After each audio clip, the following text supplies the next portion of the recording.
Vous êtes-vous déjà demandé ce qui rôde véritablement sous les vagues, là où la lumière du soleil abdique face à l'immensité d'un abîme qui ne connaît aucune pitié? Ce qui, pour les navigateurs médiévaux, fut le présage d'un jugement divin, une bête capable de dévorer des navires entiers et de traîner la peur jusqu'aux confins de la raison, est en réalité un colosse d'une intelligence aussi profonde que l'océan qu'il habite. Pendant des siècles, l'homme a regardé vers les profondeurs avec terreur, gravant sur des parchemins et dans des bestiaires une ombre qui n'était que le reflet de sa propre incertitude, dissimulant derrière le mythe l'un des êtres les plus majestueux qui ait jamais sillonné les marées de notre planète. Chaque fois que nous nous plongeons dans ces récits oubliés, notre mission chez City Animal prend un nouveau sens, car découvrir la vérité derrière le monstre est la meilleure façon d'apprendre à protéger la vie qui respire encore dans les recoins les plus sauvages de la Terre. Si vous sentez que la nature mérite d'être dépouillée de ses ombres pour être comprise dans son immense beauté, accompagnez-nous en laissant votre soutien sur cette vidéo, en rejoignant notre communauté et en vous abonnant afin que, ensemble, nous continuions à sauver de l'oubli les histoires qui définissent notre monde. Préparez-vous, car ce que vous êtes sur le point de voir n'est pas seulement la reconstitution d'un mythe ancien, mais la rencontre face à face avec l'imposante réalité d'un géant qui a survécu au siècle pour nous révéler ses secrets les mieux gardés avant que l'écran ne s'éteigne. Le concept de l'abîme de la tentation est, peut-être, la représentation la plus sombre et fascinante de la manière dont l'esprit médiéval traitait sa peur de l'océan. Dans les bestiaires de l'époque, la baleine, souvent nommée Aspidochlon ou Fastitocalon, n'était pas traitée comme un animal, mais comme un piège physique et spirituel conçu par Lucifer lui-même. Pour comprendre cette vision, nous devons décomposer la manière dont cet abîme était construit dans l'imaginaire collectif. Le piège de la fausse stabilité. Le monde médiéval était un lieu d'incertitude constante. La Terre était le symbole de ce qui est fixe et sûr. Par conséquent, le fait qu'une créature puisse imiter la terre ferme était, en soi, un acte de tromperie diabolique.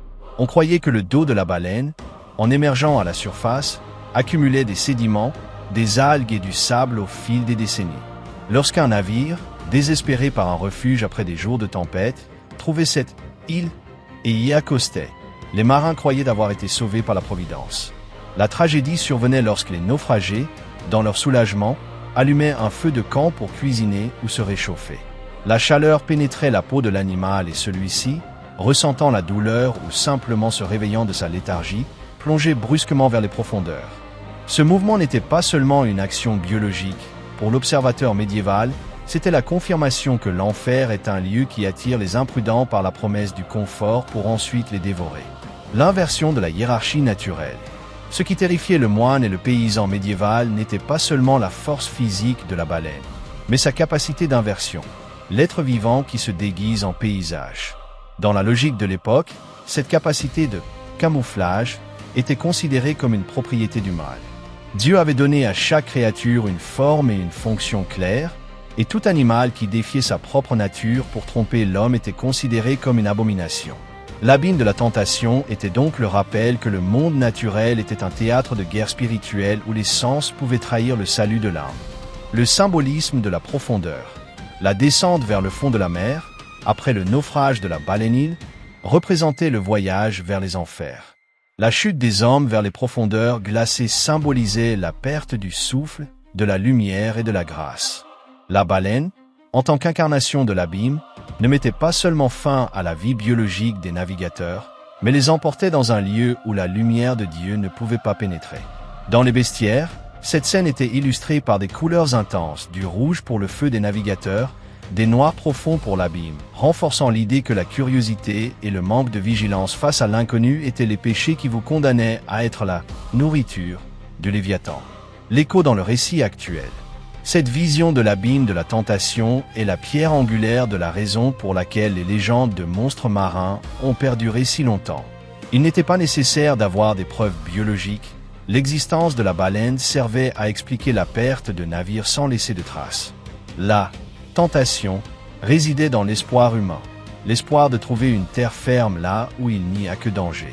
C'est une métaphore du danger de se fier aux apparences et de la vulnérabilité de l'homme face à des forces qui sont, littéralement, plus grandes que sa capacité de compréhension. La figure de la baleine en tant qu'instrument de rédemption représente l'un des paradoxes les plus profonds et les plus beaux de la pensée médiévale. Alors que l'aspidochlone symbolisait la tromperie et la perdition, la baleine qui engloutit Jonas se transformait, sous la plume des théologiens et le pinceau des enlumineurs, en un outil de miséricorde divine. Voici comment cette vision redéfinit le rôle du géant marin. Le ventre comme clôture et utérus. Pour l'esprit médiéval, l'intérieur de la baleine n'était pas un lieu d'horreur biologique, mais un espace de claustration spirituelle. De même que le moine se retire au monastère, le cloître, pour s'éloigner du bruit du monde et se retrouver avec Dieu, Jonas est retiré de la surface du monde par une baleine pour être enfermé dans un cloître organique. Dans l'iconographie de l'époque, cet espace était souvent représenté non pas comme une caverne gastrique, mais comme un lieu de méditation forcée, obscur mais sacré. C'est un utérus, l'endroit où l'homme est dévoré par son passé et ses erreurs pour être vomi, ou, en termes théologiques, rené à une nouvelle vie. La rédemption commence lorsque l'homme, dans l'obscurité absolue, cesse de lutter contre la volonté divine et commence à prier. L'inversion du destin, de la fuite à l'accomplissement. Jonas tentait de fuir une mission. La baleine est le moyen qu'utilise Dieu pour arrêter cette fuite. Dans le contexte médiéval, cela résonnait avec force. L'homme est un être enclin à l'erreur et à la déviation. Et la baleine agit comme la limite physique de la volonté humaine. La baleine représente le mur contre lequel le pécheur se heurte lorsqu'il tente de s'éloigner de son but. Ce n'est pas une punition destructive, mais une punition pédagogique. En le ramenant sur le rivage, la baleine accomplit une fonction de transport sacré. La rédemption ici n'est pas seulement un pardon, c'est une relocalisation. L'animal ramène le prophète à l'endroit où il doit être pour accomplir son devoir. Le symbolisme de la mort et de la résurrection, typologie. Les théologiens médiévaux utilisaient le récit de Jonas comme une préfiguration, ou typologie, de la mort et de la résurrection du Christ. Les 3 jours que Jonas passe dans le ventre de la baleine étaient vus comme le reflet exact des 3 jours que le Christ passerait dans le sépulcre avant sa résurrection. Par conséquent, la baleine n'est pas un monstre, c'est un sarcophage vivant. Ce symbolisme fut crucial pour la foi populaire, car il faisait que le grand cétacé était vu avec un mélange de révérence et de crainte. Ce n'était plus seulement un prédateur, c'était un agent faisant partie du plan cosmique du salut. Lorsque les pêcheurs ou les marins voyaient une baleine, ils voyaient un rappel vivant que, même dans les profondeurs les plus sombres du péché ou de la peur, il existe une possibilité de revenir à la lumière. Le symbolisme de la profondeur au Moyen Âge n'était pas une question de bathymétrie ou de géographie, mais de cosmologie. La profondeur représentait le royaume de l'invisible, de l'inconnu. En fin de compte, l'espace où les lois de la création divine devenaient floues. Cette perception a radicalement modifié la manière dont les cartographes de l'époque, souvent des moines et des érudits, représentaient les océans sur les cartes et les portulans. La profondeur comme frontière morale et ontologique. Pour l'homme médiéval, le monde était ordonné en niveaux. À la surface résidait l'homme, dans les hauteurs le ciel, et dans les profondeurs, surtout océaniques, habitait tout ce qui ne correspondait pas à l'ordre terrestre. Le symbolisme était ici binaire. La surface, c'est le royaume de la lumière, de l'ordre et de la loi humaine. La profondeur, c'est le domaine de l'instabilité. Tout ce qui tombe au fond de la mer se perd pour le monde des hommes et entre dans un plan où la créature, le monstre et le péché se confondent. Cette notion a influencé la cartographie en transformant les cartes en outils qui protégeaient l'utilisateur non seulement de se perdre physiquement, mais aussi de se perdre spirituellement. Influence sur la cartographie, les cartes comme gardiennes. Lorsque nous observons les cartes médiévales, comme les Mappa-Mundi ou les portulans ultérieurs, nous voyons que les bords de l'océan sont loin d'être vides. C'est la manifestation physique de la peur de la profondeur. Les horreurs du vide, aurore vacui. Les cartographes médiévaux ne pouvaient pas accepter un océan vide. La profondeur devait être habitée pour être comprise. Si la mer était profonde, c'était parce qu'elle abritait des créatures qui veillaient sur les limites du monde.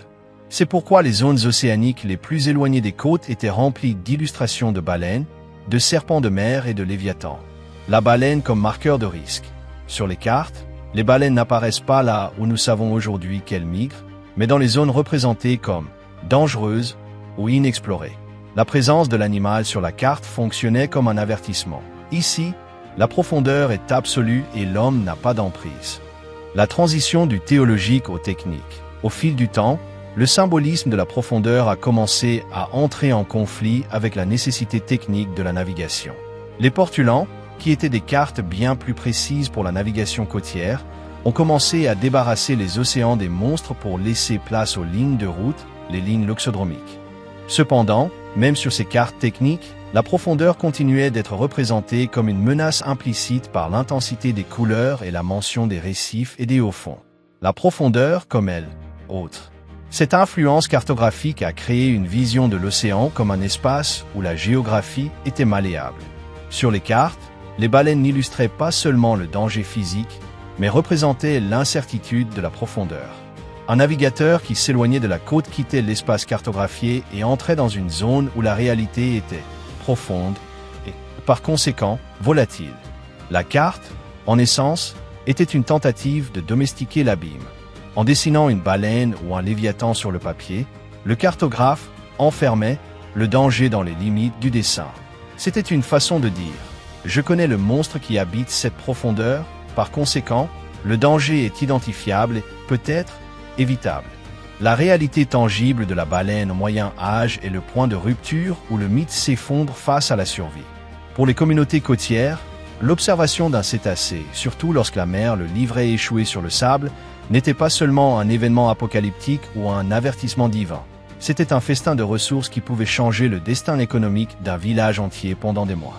Cette dualité entre la peur théologique et l'utilité matérielle définit la relation pragmatique de l'homme médiéval avec le géant marin. Un entrepôt de fournitures envoyé par la marée. Lorsqu'une baleine s'échouait, la communauté ne voyait pas le léviathan, mais une ressource massive et multifonctionnelle. À une époque où chaque gramme de graisse et chaque morceau de matériau résistant valait de l'or, un cétacé était, essentiellement, une usine naturelle. L'huile de baleine, le carburant de la lumière, c'était la ressource la plus précieuse. Le lard, la couche de graisse, était transformé pour obtenir de l'huile qui devenait la source d'éclairage pour les églises, les ateliers et les foyers de la noblesse. C'était une lumière supérieure, elle brûlait avec plus d'intensité et de propreté que le suif animal ordinaire.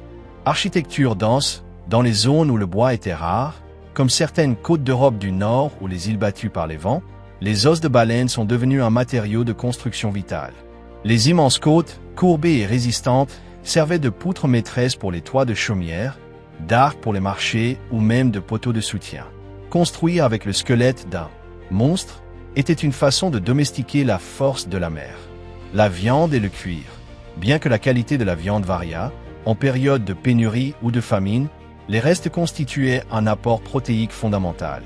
De même, le cuir de certaines parties de l'animal était utilisé pour des courroies, des cordes ou même des revêtements imperméables en raison de sa résistance à la salinité et à l'usure. L'administration de la fortune. L'apparition d'une baleine échouée était généralement soumise à des lois féodales complexes.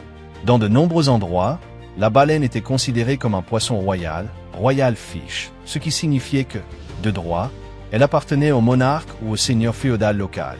Cela générait une tension fascinante entre la communauté qui trouvait le corps et le droit de propriété du seigneur. Souvent, le monstre était au centre de litiges juridiques où l'on décidait qui avait le droit d'extraire la graisse et les os, transformant une scène d'émerveillement religieux en une froide négociation marchande. La transition vers l'industrie. Cette réalité tangible fut le moteur silencieux qui poussa les premiers baleiniers. Ce qui avait commencé comme une exploitation opportuniste de spécimens échoués évolua lentement vers une chasse organisée. L'homme cessa d'attendre que la marée lui livre le monstre et commença à aller le chercher, armé de harpons. Cette transition marqua la fin de l'ère du mystère. En commençant à chasser le géant pour obtenir ses ressources de manière systématique, le cétacé cessa d'être une abomination divine pour devenir une marchandise précieuse. Le choc visuel, le squelette sur la place. Imaginez une place médiévale ou le parvis d'une église, au lieu de pierre, les arcs sont formés par les mâchoires ou les côtes d'une baleine grise. Pour l'habitant de l'époque, c'était un rappel constant de deux mondes, le monde de l'homme, construit avec des os, et le monde de l'océan, qui les lui avait livrés. Il est saisissant de penser que pendant des siècles, nous avons scruté l'horizon à la recherche de monstres, alors qu'en réalité, nous partagions notre monde avec des êtres dont l'existence même est une leçon de résilience et de connexion profonde. Nous avons appris que ce Léviathan, que nous redoutions comme un châtiment divin, est en vérité le gardien silencieux des océans, une créature dont la sagesse ancestrale a survécu à nos propres cauchemars et malentendus. En comprenant que ces côtes ne soutenaient pas seulement des toits médiévaux, mais le poids d'une histoire naturelle que nous commençons à peine à démêler, notre vision de la planète se transforme à jamais. Nous ne voyons plus seulement un environnement, mais un réseau de vie vibrant, complexe et profondément connecté à chacun d'entre nous. J'aimerais beaucoup savoir laquelle de ces facettes vous a le plus marqué ou quelle révélation sur la baleine grise a complètement changé votre perspective.